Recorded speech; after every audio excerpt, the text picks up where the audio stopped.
Hey, are you ready to create a life and business you love? I'm so glad you're here because today we are diving deep into one of the most powerful, most electrifying topics on the planet, turning your brilliant ideas into reality. I'm talking about that spark, that little nudge from the universe, that what if that keeps you up at night? We all have them, these incredible seeds of potential just waiting to be planted. But here's the thing, and you know this is true, so many of those amazing ideas never see the light of day. They get stuck in our heads, tangled up in doubt, fear, and that dreaded enemy of all progress, procrastination. This isn't just about another productivity hack. It's about honoring your creative spirit and bringing something uniquely you into the world. So many incredible people just like you, are sitting on a gold mine of innovation. You have dreams of launching a business, writing a book, starting a podcast, creating a community, or inventing something that could literally change lives. The gap isn't a lack of talent or passion. Oh no, you've got that in spades. The gap is between having the idea and knowing the actual, tangible, real-world steps to make it happen. It can feel like a giant, overwhelming chasm, right? You see the other side where your idea is thriving, but you're stuck wondering, where do I even begin? What's the first step? Today, we're building that bridge, step by step, together. In this special documentary-style journey, we are going to demystify the entire process. Forget the vague advice and the feel-good platitudes that leave you inspired, but ultimately directionless. We are breaking down the journey from idea to reality into 7 clear, actionable, and non-negotiable steps. These aren't just theories. These are the proven principles that successful creators, entrepreneurs, and innovators use every single day to build their dreams. We're going to give you a roadmap, a practical guide that you can start implementing the second this video is over. It's time to stop dreaming and start doing, to move from someday to day one. I want you to make a promise to yourself right now. Promise that you'll stay open, that you'll take notes, and most importantly, that you'll see yourself in this process. This isn't for other people. This is for you. Your idea matters, your voice is needed, and your contribution is valuable. The world is waiting for what only you can create. So grab a notebook, get comfortable, and let's get to work on building your incredible future. We're about to turn that beautiful, persistent idea of yours into something real, something tangible, something you can be incredibly proud of. Let's do this. Step 1 is the foundation, clarity. You can't bring an idea to life if it's a fuzzy, undefined cloud. So, get crystal clear on the what. What specifically is your idea? Is it a product, a service, a movement, or a piece of art? Let's get granular. If it's a product, what are its features? If it's a service, what transformation do you provide? Write it all down as if describing it to someone who has never heard of anything like it before. Chip away the ambiguity until the core concept stands out, strong and defined. Can you explain your idea to a 10-year-old so they understand and are excited by it? Write down a single declarative sentence that starts with, "I am creating." This is your North Star statement. It's the statement you'll return to whenever you feel lost or distracted. Next, who is this for? Who is the one person who needs your idea the most? Create a detailed avatar of this ideal person. Give them a name, age, and location. What are their deepest struggles and most cherished aspirations, specifically related to the problem your idea solves? Step into their shoes and see the world from their perspective. Every decision you make should be filtered through the lens of this person. Now connect the what and the who with your why. Why does this matter? Why this idea? Why now? Why are you the person to bring this into the world? First, there's the external why. Why does the world need this? What problem does it solve? The second level is your internal, personal why. Why does this project matter to you on a soul level? When what the world needs aligns with what brings you to life, you tap into an infinite well of energy and resilience. Clarity brings focus. In a world of distractions, focus is a superpower. Without clarity, you're like a ship without a rudder. Clarity also builds incredible momentum. It attracts the right people to you, so don't rush this foundational step. Do the work. Get clear. With your vision clarified, it's time to move to step 2, research and learn. This step is about becoming a student of your chosen field. It's about moving from passionate dreamer to informed creator. The goal here is not to get stuck in analysis paralysis, but to build a strategic understanding of the world your idea is about to enter. You need to map the existing landscape. Who are the current leaders, companies, or creators in this space? What are they doing well? Where are they falling short? What can you learn from their successes and, just as importantly, from their failures? This isn't about copying, it's about context. Start by making a list of at least 10 to 20 key players in your industry or niche. These could be direct competitors, indirect competitors, or even just influential voices. Your job is to become a detective. Go to their websites, sign up for their newsletters, follow them on social media, buy their products, or experience their services if you can. Pay attention to everything. What is their brand voice like? Who do they seem to be targeting? What is their pricing model? How do they talk about the problems they solve? Document your findings meticulously. This is you doing your homework, and it's one of the most valuable investments of your time you can make. This process does two critical things. First, it educates you on the standards and expectations within your field. It helps you understand what customers are already used to, which gives you a baseline to work from. You might discover that a feature you thought was revolutionary is actually industry standard, which is great information to have now rather than later. Second, and more excitingly, this process reveals the gaps. Where is the unmet need? What are customers complaining about in reviews or on social media? What part of the experience is clunky, overlooked, or ignored? These gaps are your opportunities. This is where your unique idea can shine. Don't be intimidated by what you find. It's easy to look at established players and think, they're so far ahead, how can I ever compete? Reframe that thought. Every single one of them started with an idea, just like you. Their success is proof that there is a market for what you want to do. Your job isn't to be them, it's to be you. Your research is about gathering intelligence so you can enter the conversation with a unique point of view. It's about finding that open lane where you can provide a different, better, or more focused solution. Knowledge replaces fear and gives you the strategic advantage you need to move forward with confidence. Beyond just analyzing competitors, the next layer of your research is to actively learn from the masters. This means identifying the people who have already walked a path similar to the one you're on and studying their journey. These don't have to be people you know personally. They can be virtual mentors. Who are the authors, entrepreneurs, or thought leaders you admire? Who has built something you deeply respect? Your mission is to deconstruct their success. Don't just look at their shiny, finished product. Dig deeper to understand the process they went through to get there. This is about learning the principles behind their success. Read their books, listen to their interviews on podcasts, watch their talks and keynotes. When you consume their content, do it with a purpose. Don't just be a passive fan, be an active student. Take notes.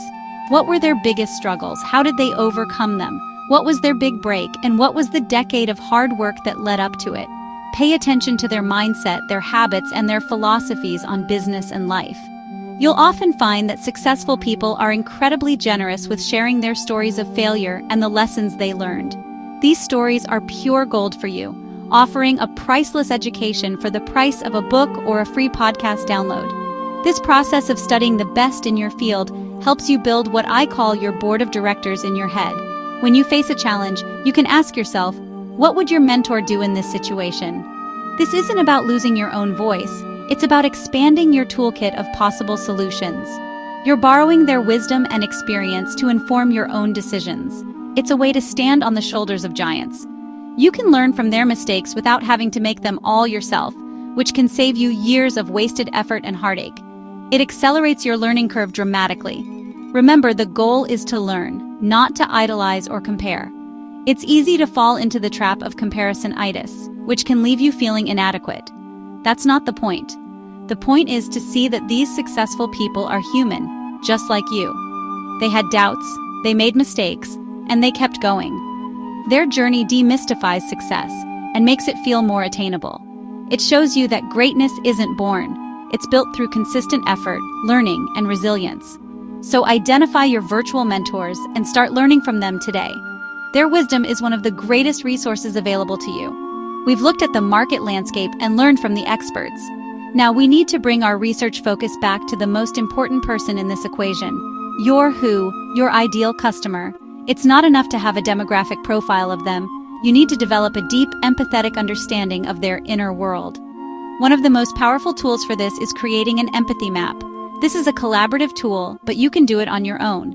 It helps you visualize your customer's experience and build a more comprehensive picture of who they are and what they need from you. It's the next level of getting to know your ideal person. An empathy map is typically divided into 4 quadrants. The first is says. What are the actual? Hey, it's Gasner and welcome back. You've got your vision clarified and you've done your research. Now what? This is where so many people get stuck, caught in the trap of perfectionism. But perfection is a myth. Waiting for perfect is just procrastination. So how do we break free from this paralysis? Start before you're ready. It means accepting that your first attempt won't be your best attempt. And that is more than okay. It's necessary. You can't steer a parked car. You need momentum to be able to course correct. You will learn more from taking one small, imperfect step today than you will from another month of perfect planning. In the tech world, they have a concept called the minimum viable product, or MVP. An MVP is the most basic version of your idea that still provides value. It's the cupcake, not the three-tiered wedding cake. The beauty of the MVP is that it allows you to test your core assumptions with minimal risk and investment. Instead of building a complex app, what if you started with a simple landing page? Instead of launching a full-scale coaching business, what if you offered one free session to a friend? This is where the real learning happens. It's about getting something out there so you can start the feedback loop. Maybe your idea is a podcast. Your MVP is recording a 10-minute episode on your phone and sharing it with 5 trusted friends. What is the smallest, simplest version of my idea that I can create and share right now? The goal is to shrink the first step until it's so small and manageable that it's impossible not to take it. This isn't about impressing the world, it's about starting the engine. Another roadblock is the I don't have enough myth. But the truth is, you have everything you need to take the next small step. The key is to get radically resourceful and leverage what's already within your reach. You have a smartphone in your pocket with a powerful camera. A closet full of clothes makes for a surprisingly effective sound booth. You have social media, email, and your own voice, all of which are free. You can build a simple, beautiful website with user-friendly platforms in a single afternoon. Creativity is not about having unlimited resources. It's about being endlessly resourceful. It's about looking at your limitations not as barriers, but as creative challenges. List everything you do have. Your skills, your knowledge, your laptop, your phone, your passion, your network. The question is, what can I do with what I have right now? It all comes down to taking that first physical step. It's the moment you move from thinking and planning to doing. You have to feel that fear and do it anyway. An object at rest stays at rest, and an object in motion stays in motion. The hardest part is overcoming that initial inertia. Momentum begins to build. It shifts your identity from someone who has ideas to someone who executes on ideas. Every time you choose action over analysis, you build self-trust and confidence. Identify your MVP and the very first smallest step you can take to start building it. Is it registering a domain name? Is it writing the first paragraph of your About Me page? Is it sending one email to ask for advice? Commit to doing it within the next 24 hours. Take that step and then come back for the next chapter. Because you, my friend, are officially in motion. All right, you did it. You took that first step, you broke through the inertia, and you are officially in motion. That is huge, so take a moment to celebrate that win. Now that you're moving, we need to make sure you're moving in the right direction. An object in motion will stay in motion, but without a little guidance, it can end up going in circles. This is why having a plan, even a very simple one, is so crucial. A plan is not a rigid, unchangeable set of rules. Think of it as a roadmap for your journey. A roadmap doesn't tell you that you can't take a detour to see a cool roadside attraction. It just shows you the most effective route from where you are to where you want to go. Without a plan, it's easy to get overwhelmed by the sheer number of possibilities and tasks. You wake up each day wondering, what should I work on now? This leads to decision fatigue and wasted energy. A simple plan eliminates that daily guesswork. It tells you exactly what the next most important step is, so you can channel all your creative energy into doing, not deciding.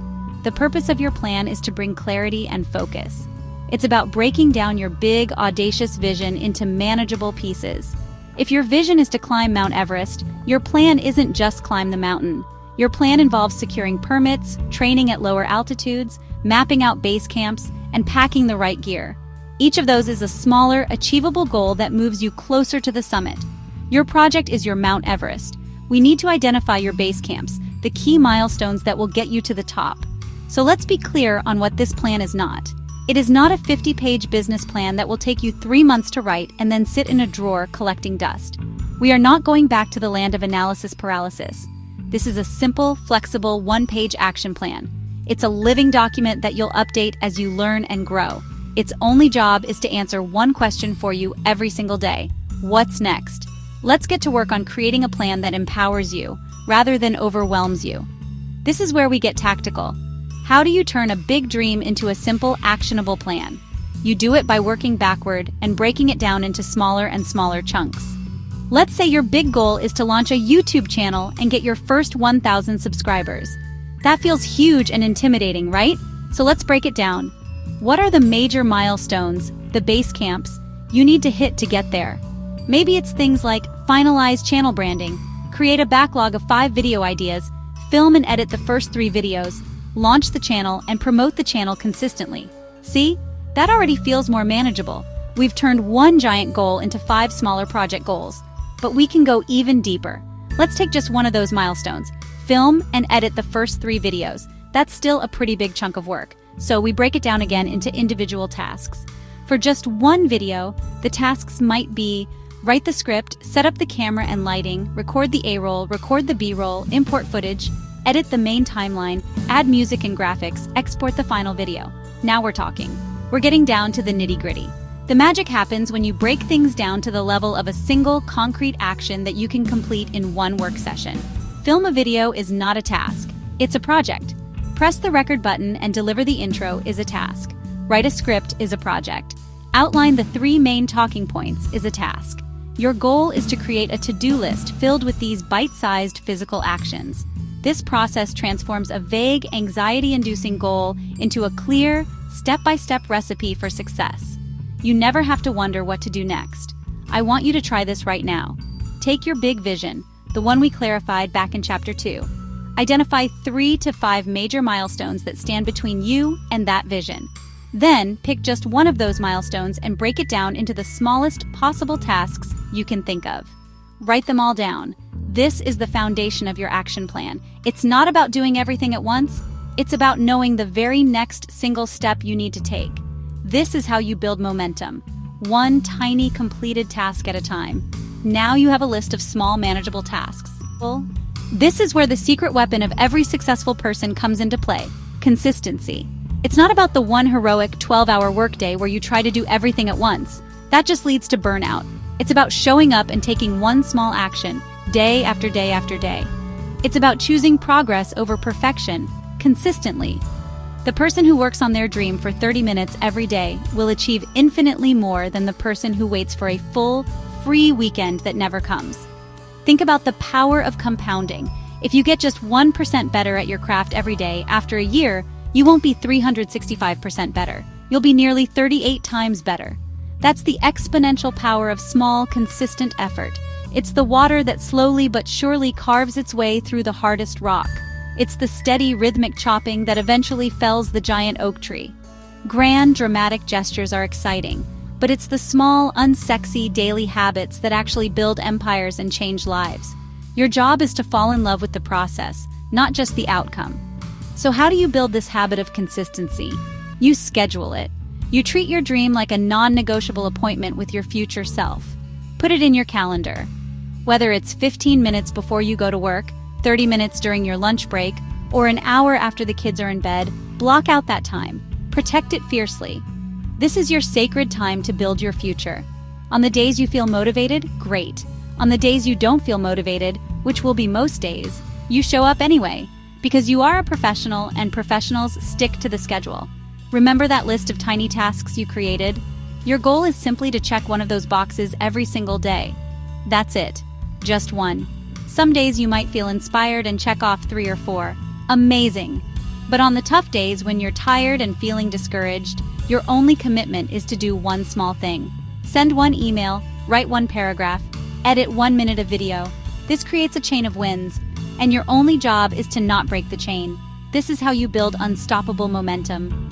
Let's pull all of this together into your simple one-page action plan. This is your command center, your North Star. Grab a piece of paper or open a new document. At the very top, write down your big, inspiring vision. This is your why. It's the reason you're doing all this work, and looking at it should fire you up. It reminds you of the destination, so the journey feels purposeful. Never lose sight of this. It's the fuel that will get you through the tough days and keep you focused on what truly matters. Below your vision, list the 3 to 5 major milestones you identified. These are your mini goals, your base camps on the way to the summit.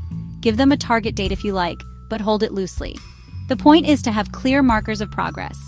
Seeing these milestones laid out makes the entire project feel less like a giant, overwhelming cloud, and more like a series of achievable steps. It provides structure and a sense of accomplishment as you tick them off one by one, celebrating each significant achievement along the way. The most important part of your action plan is the bottom section, this week's tasks. Every Sunday, I want you to look at your next milestone and pull out a handful of those small, concrete tasks you've already broken down. These are your marching orders for the week ahead.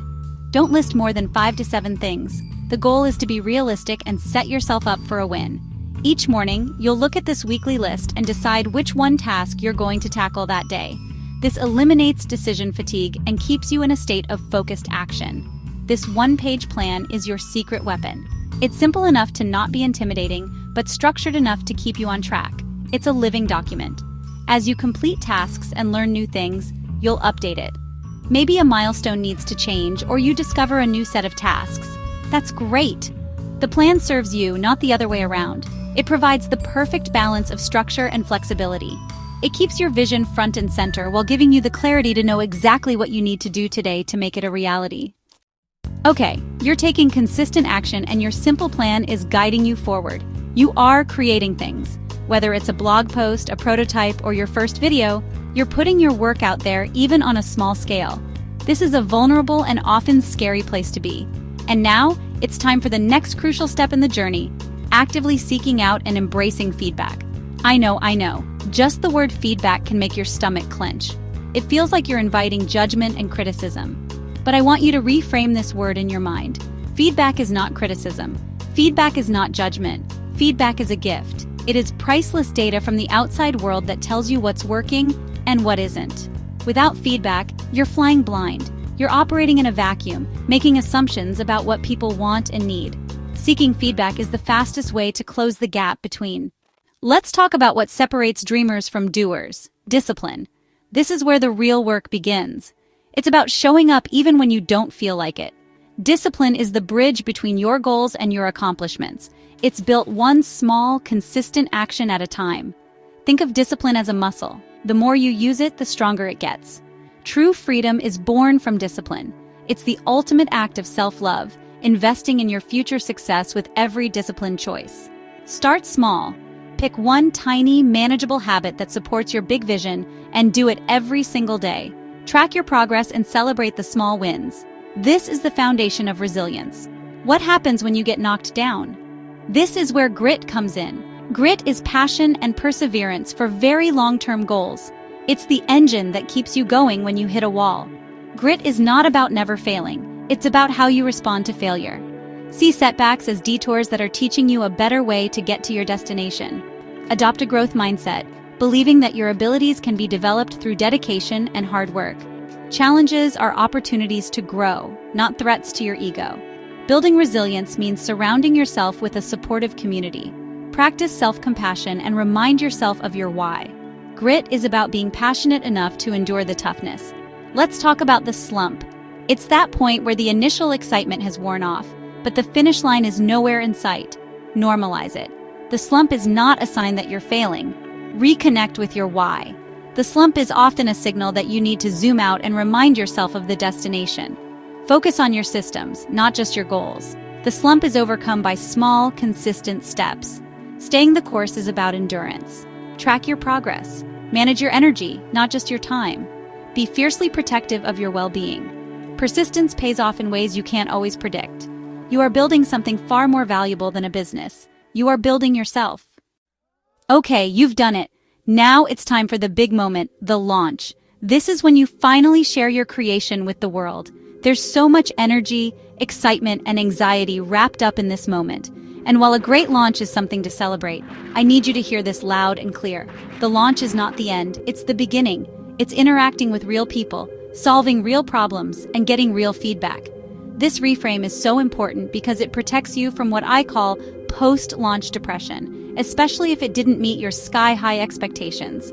Instead, you're looking for data. You're eager to see how your audience responds, what they love, what they find confusing, and what they want next. So celebrate your launch. Wake up with a sense of curiosity and excitement for what comes next. Your customers, your audience, your users, they are now your greatest teachers. They will tell you exactly what's working and what's not. Your ego has no place here. Your job is to be a humble, curious student.